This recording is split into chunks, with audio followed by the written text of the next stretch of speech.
자, 이어서 계속 보겠습니다. 자, 우리나라 보육법이 1920년대 일제강점기에 미국 선교부가 세운 태아 기독교 여성관에서 도시 빈민 여성들을 돕기 위해서 만들어졌고, 그 다음에 1950년대 6.25 전쟁 고아로 인해서 타가소, 오늘날의 보육시설이 세워졌고요. 그리고 이제 70년대 산업화로 이제 여성이 이제 사회에 진출하면서 맞벌이화가 되고, 그런데 그때까지만 해도 가정의 육아 책임을 가정으로 돌려줘요, 국가에서는. 그러다가 이제 80년대 들어서서 민주화 운동, 그리고 여성 단체의 어떤 운동과 주장으로 인해서 개정이 계속 요구되었고, 타가 시설에 대한 요구가 계속 있었고, 그렇게 해서 80년대에 거쳐서 89년도에 이제 아동복지법을 개정하고 91년도에 영유아 보육법이 만들어진 거죠. 그러면 이제 91년부터 2012년, 이때는 이제 보육의 공공화와 이제 확대기가 됩니다. 그래서 91년도에 영유아 보육법이 한국 보육 정책의 이제 획기적인 전환점이 됐고요. 이 법을 통해서 정부가 영유아 보육을 공식적인 사회복지 서비스, 이 사회복지 서비스로 이제 책임지겠다고 이제 선언했죠. 그래서 이 전국적인 어떤 보육시설 확충, 또 보육교사 양성, 이제 이런 데 이제 착수를 하게 되고, 그러나 이제 이 91년도 이 법, 영유아 보육법 시행 초기에는 저소득층, 뭐 한부모, 또 그리고 뭐 장애야, 이런데 이제 우선 지원, 이런 제한적인 대상에 이제 한정되었지만, 그 이후에 이 보육은 더 이상 뭐 일부의 시혜가 아니고 사회 전체의 책임이다, 이런 인식이 이제 자리 잡게 되면서 점점 이제 선별적에서 이제 보편적으로 바뀌는 거죠. 그래서 이제 90년대 중후반, 90년대 중후반에 이제 정부가 급증하는 어떤 맞벌이 가정, 이 맞벌이 가정 수요를 맞추기 위해서 공격적인 어떤 보육 인프라 확충, 이런 공격적인 보육 인프라 확장에 나섭니다. 그래서 95년도부터 97년 사이에 약 1조 3천억 원, 이런 막대한 예산을 투입해서 국공 어린이집도 신설하고, 또 민간의 보육시설, 이런 것도 장려를 했다고 합니다. 그래서 특히 당시에는 이제 보육시설 설치를 인가제 대신에 이제 신고제로 이제 비교적 쉽게 허용해서 개인이나 민간 단체들이 이제 어린이집 열기가 이제 수월해졌다고 해요. 그래서 이제 그때 이제 90년대 초까지만 해도 몇천 곳 수준이었던 어린이집이 몇 년 만에 신고제로 이제 쉽게 허용해서 2만여 개소로 이제 폭발적으로 늘어났다, 이제 이런 이야기도 있습니다. 그래서 이 90년대 중후반에는 어린이집이 이 보육 서비스가 양쪽으로 이제 급속히 성장했고, 또 시설 간 격차, 또 보육의 질에 대한 이런 우려도 사실은 많이 나타났죠. 그래서 이 90년대 중반 지나서 이제 후반부터는 어린이집에 대한 평가 인증 제도가 도입도 되고, 또 보육교사 자격제 강화, 이런 질적 관리 정책이 이제 시행이 됩니다. 그리고 이제 우리가 2000년대에 들어서 이제 한국 사회는 오늘날에 이제 심각한 이제 저출산 위기를 맞죠. 그래서 2005년도에 합계 출산율이 1.08명, 여기서 지금은 이제 0.7 막 이렇게 되죠. 그래서 이 출산율이 이제 세계 최저 수준을 이제 기록하기 시작을 하고, 그래서 정부가 출산율 제고 대책의 하나로 보육 지원, 이것은 이제 크게 강화가 되죠. 2004년도에는 이제 우리가 알고 있는 저출산 고령사회 기본법, 이제 이런 게 본격화되고요.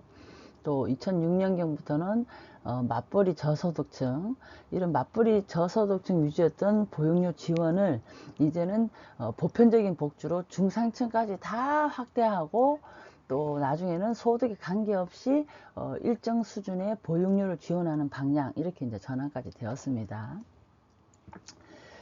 그리고 2009년도에는 만 5세 아동, 이 만 5세 아동을 대상으로 소득에 상관없이 유치원과 어린이집, 이것을 무상으로 다닐 수 있게끔 한 그 누리과정 이전 단계 이제 시범사업까지 시작이 되었고요. 그리고 이제 직장맘이 늘어나서 연장 보육, 야간 보육 시설 이런 것도 지정하고, 또 돌봄 시간을 이제 유연하게 늘리는 정책도 이제 도입이 됐죠. 그리고 뭐 2011년도에는 또 정부 보육 지원의 대상 연령, 또 소득 기준 이런 제한을 다 폐지하고 사실상 전 계층에 보편적으로 이제 근접해서 지원하게 됩니다. 그리고 이제 2012년도 여기에서는 이제 영유아 보육법 개정과 함께 양육수당제도, 이 양육수당제도가 이제 도입이 되고요. 그래서 이 양육수당제도, 이것은 이제 어린이집을 이용하지 않는 가정, 그런 가정에도 이제 매달 이제 현금을 지급하기 시작합니다. 이제 왜 그러냐면은 이제 보육 서비스를 이용하지 않는 가정과의 어떤 형평성을 위한 조치, 이제 이것도 있지만 결과적으로는 영유아 보육에 대한 보편적 복지, 이 보편적 복지의 틀을 맞추기 위해서 이렇게 하는 것이죠. 그래서 91년대에는 영유아 보육법이 제정돼서 타가에서 보육으로 전환되고, 또 보육사업의 주관부처는 보건복지부가 되고요. 2004년도에 영유아 보육법이 개정돼서 여성가족부로 보육사업이 이관됐다. 그리고 선별주의에서 이제 보편주의로 확대되고, 그래서 이제 평가 인증제라든지 교사 그런 양성제도가 이제 질적으로 향상이 되죠. 그리고 보육의 공공성, 또 사회적 책임을 강화하고요. 그리고 2006년도에는 이제 새싹 플랜을 발표해서 보육의 공공성 강화, 또 보육의 사회적 책임을 강조하고, 2008년도에는 아이사랑 플랜도 발표하고 보건복지부로 보육 사업이 다시 이제 이관되고, 이런 일들이 벌어지죠. 결과적으로는 보육에 대한 양적에서 질적으로, 그리고 선별적에서 보편적 복지로 국가의 책임을 전 국민이 누릴 수 있는 영유아 보육 서비스로 바뀌는 거죠. 그리고 이제 무상 보육 시기가 2013년부터 이제 현재까지인데, 이것이 바로 이제 보편적 보육과 이제 새로운 과제를 주는 시기죠. 그래서 2013년도, 이것은 한국 보육 정책사에서 이제 무상 보육, 이 무상 보육 시대에 이제 개막으로 불리는 게 2013년도입니다. 이때부터 만 5세 모든 아동이 소득 수준과 관계없이 정부 지원으로 이제 어린이집을 이용할 수 있게 된 거죠. 그리고 2012년에 그 제정된 영유아 보육 지원법과 예산 확충, 이런 보편 지원이 이제 가능해졌고, 그래서 우리나라는 짧은 기간에 영유아 교육 보육에 있어서 복지 선진국 수준의 어떤 포괄적 지원 체계, 이것을 갖추게 되었다, 이렇게 볼 수가 있습니다. 그래서 이 무상 보육 시기 2013년도에 제2차 중장기 보육의 기본 계획을 발표를 했고, 그래서 이제 소득의 구분 없이 영유아 보육료, 또 가정 양육 수단을 이제 지원하게 된 것이죠. 이것이 바로 이제 보편적 보육의 기본 틀이다라는 거고, 2018년도에는 이제 제3차 중장기 보육 기본 계획도 발표합니다. 그래서 보육과 양육의 어떤 사회적 책임, 이 사회적 책임 강화를 위해서 보육의 공공성 강화하고요. 또 보육 체계의 개편, 또 보육 서비스 품질 향상, 또 부모 양육 지원 확대, 이제 이런 걸 하죠. 그리고 2018년도에는 아동 수당, 2022년도에는 영아 수당, 월 30만 원 지급을 하고요. 그리고 이제 23년도에는 이제 제4차 중장기 보육 기본 계획을 발표합니다. 그래서 보육 그 양육 서비스의 어떤 질적 도약도 하고 또 모든 영유아에게 격차 없는 평등한 출산선 보장, 이것을 위해서 미션과 이제 비전도 발표를 하게 되죠. 그래서 무상 보육 시행 이후에 이제 우리가 이제 긍정적인 변화, 이제 이것을 좀 보면은 이 경제적 부담이 줄어들면서 어린이집 이용률이 이제 높아졌고요. 특히 이제 저소득층 또 농어촌 지역 아동, 이런 아동들도 양질의 이제 보육을 받게 되었고, 그리고 부모들은 보육료 걱정 없이 아이를 맡길 수 있게 되었고요. 또 어린이집에 다니는 아이들의 어떤 평균 재원 기간도 늘어났습니다. 그리고 어린이집과 또 유치원의 어떤 교육 과정, 이것을 통합한 누리과정, 그러니까 만 3세에서 5세 이제 공통 교육 과정이죠. 이 누리과정이 도입되어서 교육과 교육, 이것의 어떤 연속성이 이제 강화되죠. 그래서 이 보육이 이 단순 돌봄, 이것을 넘어서서 교육적 가치를 지닌 공공 서비스로 이제 인식되기 시작했습니다. 그래서 이 최근에 초저출산 추세, 이제 이런 것은 또 큰 문제가 되고 있는데, 이것이 이제 보육 환경에도 큰 변화를 불러오고 있습니다. 이제 우리가 이제 부모 양육 수당 이제 이런 것을 이제 제공을 하고 있는데, 이게 22년도에 부모 급여 제도가 도입되고, 그래서 만 0세 아동을 집에서 돌보는 경우에 이제 월 70만 원을 줬고요. 그리고 24년에 100만 원 정도 인상을 하고 이렇게 했는데, 이렇게 해서 이제 가정 양육 지원을 강화하고 이렇게 했는데, 이제 이 초저출산이 되다 보니까 이 영유아 인구가 이제 급감하고, 이 급감함에 따라서 어린이집 수와 또 정원이 남아 도는 이 공실 문제가 또 대두가 됩니다. 그래서 2010년대 이제 중반에 약 4만 곳 넘게 어린이집이 줄어들었고요. 그리고 민간 가정 어린이집도 폐원이 늘어나고 있죠. 그래서 이제 정부가 이 공급 과잉 문제, 이것을 이제 완화하기 위해서 국공립과 직장 어린이집 확충, 여기에 대한 속도도 이제 조절을 하고 있고, 그래서 이제 남아 도는 이 육아시설, 여러 가지 이런 것을 뭐 육아 나눔터나 공동 육아방, 이런 거로 이제 전환하는 방안도 모색하고 있고요. 그래서 지금은 오히려 저출산 문제로 인해서 양쪽으로 팽창했던 어린이집이 이제 폐원도 많이 하고 해서 2020년대 초반에 이제 교육부와 이제 복지부 간에 유보 통합이라는 게 이제 논의가 진행됐고, 이 유아교육, 보육, 통합 이런 게 다 합쳐진 것이죠. 그래서 이제 유보 통합이 됐는데, 지금은 이제 저출산 문제로 이제 보육의 문제가 또 심각한 사항이다. 이제 이렇게 볼 수가 있죠. 이게 이제 2022년 12월 말 기준으로 해서 어린이집은 뭐 3923개소가 설치 운영되고 있고, 또 어린이집 이용 영유아는 이렇게 많은데, 지금은 이제 많이 감소해 가지고 저출산 영향으로 우리나라가 OECD 국가에서 0.73이었나 그렇게 이하로 되고 있다. 이게 굉장히 심각한 저출산 문제다 라고 이제 볼 수가 있습니다. 이 가정 돌봄 현황을 보면 이제 가정 양육 수당도 지급을 하고 있는데, 이제 보육 관련 기관은 뭐 육아종합지원센터, 육아정책연구소, 한국보육진흥원, 여러 다양한 그런 육아 관련 시설이 있죠. 그 외에도 뭐 국공립 어린이집부터 시작해서 많은데, 보육 관련 시설도 한번 보겠습니다. 육아종합지원센터, 이것은요 이제 지역사회 내에 어린이집의 지원 관리 및 보호자의 가정 양육 지원을 위한 육아 지원 서비스를 제공하는 게 육아종합지원센터죠.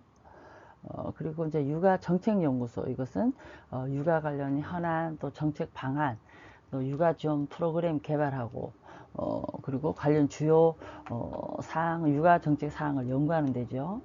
한국보육진흥원은 어린이집을 평가하고, 또 공공형 어린이집 품질 관리, 또 국공립 어린이집 확충 지원 이런 역할을 합니다.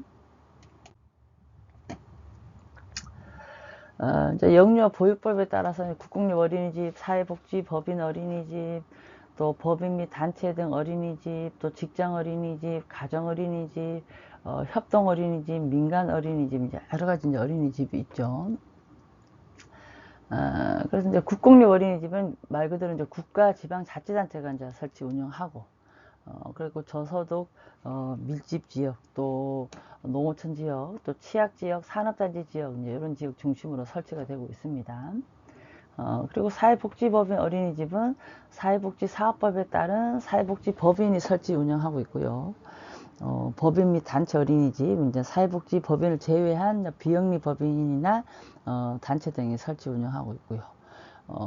그리고 직장 어린이집, 가정 어린이집은 이제 5인 이상, 50인 이하다라고, 영유아가 50인, 20인 이하고 5인 이상이다. 5에서 20인 이하다라고 보시면 됩니다. 가정 어린이집은. 협동 어린이집은 보호자 또는 보호자와 보육 교직원 11인 이상의 조합을 결성한 비영리 목적의 조합에서 설치 운영하고 있더라. 그리고 민간 어린이집 있고 이렇게 다양하게 있습니다. 보육 시간에 따른 유형, 이제 뭐 낮 동안 아이들을 보육하는 게 종일제입니다. 9시부터 이제 16시까지. 16시면 4시죠. 그리고 7시간 보육하는 게 종일제 보육이고요. 야간 보육은 야간 연장 보육이다 해서 7시 30분부터 19시 30분, 아침 7시 30분부터 저녁 7시 30분을 경과해서 연장 보육하는 걸 야간 보육이다. 그리고 24시간 보육, 또 휴일 보육. 휴일은 이제 일요일과 공휴일에 보육하는 건, 또 시간제 보육. 하루 중 일정 시간만 이제 하는 거고, 6개월 이상 36개월 미만의 양육 수당 수급자 중에서 가정 양육 가구의 영아가 이용하더라, 이렇게 나와 있죠. 방과후 보육이 있고. 한번 보겠습니다. 이 가정 양육도 뭐 많이 하고 막 이러는데, 이 보육은 우리가 이제 국공립 어린이집에는 뭐 어떤 데는 막 줄을 많이 서서 들어가기도 힘들다고 사실은 그래요. 그리고 이제 비영리 법인, 이제 요즘에는 좀 학교 법인, 그 비영리 법인, 그 법인 단체 등 어린이집이 이제 영리 목적이 아닌 비영리 법인이나 단체가 설립한 건데, 이런 게 이제 우리 학교 법인, 육아협동조합, 직장 내 복지재단, 이런 다양한 주체가 이제 운영을 하는 게 있죠. 직장 어린이집도 요즘 공무원들이 직장 어린이집 가니까 시설이 참 좋더라고요. 그런 것도 있고 하는데, 이제 보육 시간에 따라서 이렇게 다양하게 있고, 그리고 뭐 이 긴급 보육도 있고, 이제 이 시간제 따라서 이제 있는, 여기에서 이제 긴급 보육도 잠깐 설명을 드리면 교재는 잘 안 나와 있는데, 이거는 이제 갑작스러운 부모의 사고나 질병, 또 기타 비상 상황에 아이를 돌볼 사람이 없을 때 이용하는 보육이 긴급 보육입니다. 그래서 지자체에서 긴급 아이 돌봄 서비스, 또 긴급 보육 바우처 이런 걸 제공하고요. 또 단기 위기 상황 시 전문 돌보미가 가정을 방문하거나, 또 가까운 어린이집에서 임시로 아이를 받아주기도 하고 그렇게 합니다.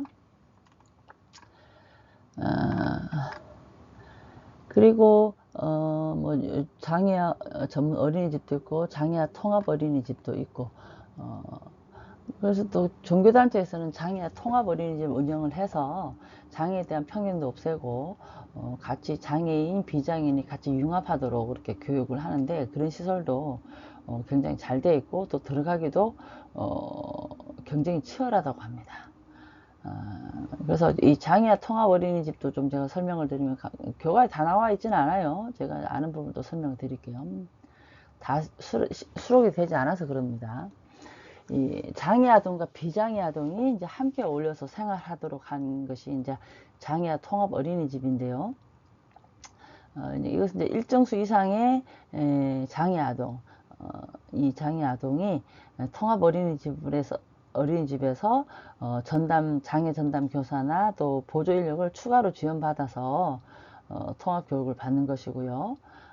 그래서 이것은 이제 장애 아동의 어떤 사회적 통합, 또 비장애 아동의 어떤 배려심 증진, 이런 데 굉장히 긍정적 효과가 있다고 합니다. 그리고 이제 이 정부는 이제 가능한 이 장애 아동을 분리하지 않고 통합 보육을 이제 지향하는 추세로 조금씩 바뀌고 있죠. 방과 후 아동 보육은 지금 많이 하고 있는데, 이 초등학교 1, 2학년, 초등학교 1, 2학년 등 어떤 취약 아동을 돌보는 경우인데, 앞서 시간별 유형에서 설명한 어떤 방과 후 보육, 이런 거 겹쳐질 수도 있는데, 영유아기가 아닌 초등학교 저학년 대상으로 한 돌봄을 강조하는 게 이제 방과 후 아동 보육이죠. 그래서 이 방과 후 보육은 이제 지금 이제 보편적으로 되고 있고, 이것이 이제 맞벌이 가정의 어떤 돌봄 공백, 이것을 메꾸기 위한 장치죠. 그래서 이제 방과 후 교실이 여러 가지 프로그램도 다양하고요. 지금은 굉장히 많이 발전되어서 많이 이용들 합니다. 그리고 어떤 효율적인 역할 분담이나 교육 이런 면에서도 많은 좋은 본보기가 되고 있죠.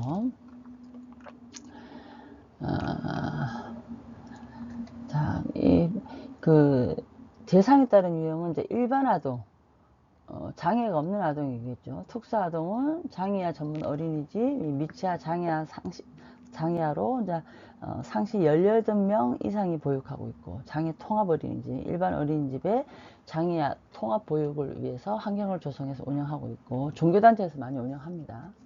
영아 전담 보육은 만 3세 미만의 영아로 20인까지 운영하더라 라고 보시면 되고요. 보육교직원의 역할은, 이제 시설장의 역할은 어린이집 운영을 위해서 전반적인 업무를 총괄하고, 보육교사는 양육자의 역할과 교육자의 역할을 다 하시죠. 사회복지사의 역할, 영유아에 대한 사회복지사 역할, 가족에 대한 사회복지사 역할, 또 보육교사에 대한 팀 접근, 지역사회에 대한 사회복지 역할, 여러 가지 이런 역할들이 있는데, 이 보육교사는 사실 이제 하루 중에서 아이와 가장 오랜 시간을 보내는 사람입니다. 그래서 이제 단순히 아이를 돌봐주는 이제 그런 역할이 아니라 전문성을 갖춘 교사로서 다양한 역할을 수행하죠. 그래서 이제 보육교사는 안전하고 건강한 환경도 제공하고요. 또 양육 및 일상생활도 지도하죠. 그리고 보육교사는 또 교육자 프로그램 기획자로서의 역할도 하고, 그리고 또 아이들의 또 상담자 및 심리적 지지자 역할도 합니다. 그리고 부모 가정과의 어떤 연결자 역할도 하고요. 또 보육교사는 또 행정 및 기타 업무도 담당을 하죠. 그래서 이 보육교사는 여러 가지 보육교사로서의 어떤 역할을 하기 때문에 이 부모와 아이 양육에 보육의 차원을 넘어서 교육 역할을 하기 때문에 많은 역량이 이제 요구가 됩니다. 그럼 이제 사회복지사 역할, 이 사회복지사는요, 사회복지 전문 인력을 이제 의미하는데, 사실 어린이집에도 영유아 보육법상에 이제 사회복지사를 따로 두라 이런 규정은 없습니다. 다만 이제 어린이집 원장 자격에 이제 사회복지사 1급 자격증이 이제 포함되어 있고, 또 사회복지사 출신 원장들이 있습니다. 요즘에는 많이 있습니다. 그리고 일부 종합사회복지관, 또 아동복지시설 이런 데서 어린이집 운영하는 경우에 사회복지사가 이제 행정을 이제 담당을 하고, 그래서 사회복지사 역할이 점점 커지고 있죠. 영유아에 대한 사회복지사 역할, 이것은 이제 심리, 사회, 경제적인 문제로 발달상의 어려움을 겪는 영유아의 문제와 욕구에 개입해서 궁극적으로 보육의 목적이 달성되도록 하는 게 이제 사회복지사 역할이라 할 수가 있죠. 그래서 영유아의 문제와 욕구를 사정하고 또 문제를 나타내는 영유아의 상담, 또 적합한 지역사회 자원 이런 거를 개발해서 이제 연계하는 역할을 합니다. 다음 페이지를 한번 보겠습니다. 이 아동 보육의 전문성, 이 보육시설은 영유아의 정서적 돌봄 또 발달적 특성을 고려한 어떤 교육 서비스를 제공해야 되죠. 그리고 빈곤 가정은 비빈곤 가정에 비해서 영유아의 발달 과정에 있어서 건강한 양육 환경, 이런 건강한 양육 환경을 갖지 못하는 경우가 높습니다. 그래서 지원이 더 절실하고 여기에 대해서 또 보편적 외에도 좀 집중적인 지원이 또 필요하기도 하죠. 그리고 보육시설을 이용하는 영유아는 부모와 분리되기 때문에 이 영유아의 정서 발달에 미치는 영향과 관심 이것이 굉장히 높아지고 있습니다. 그래서 이 아동 보육의 전문성을 갖춰야 되겠죠. 그래서 이 아동 보육시설은 이렇게 여러 가지 국가의 지원과 또 선별적인 서비스에서 보편적 서비스로 가면서 시대적 상황에 따라 많이 발전이 되었다라는 부분까지 우리가 한번 봤습니다. 수고하셨습니다.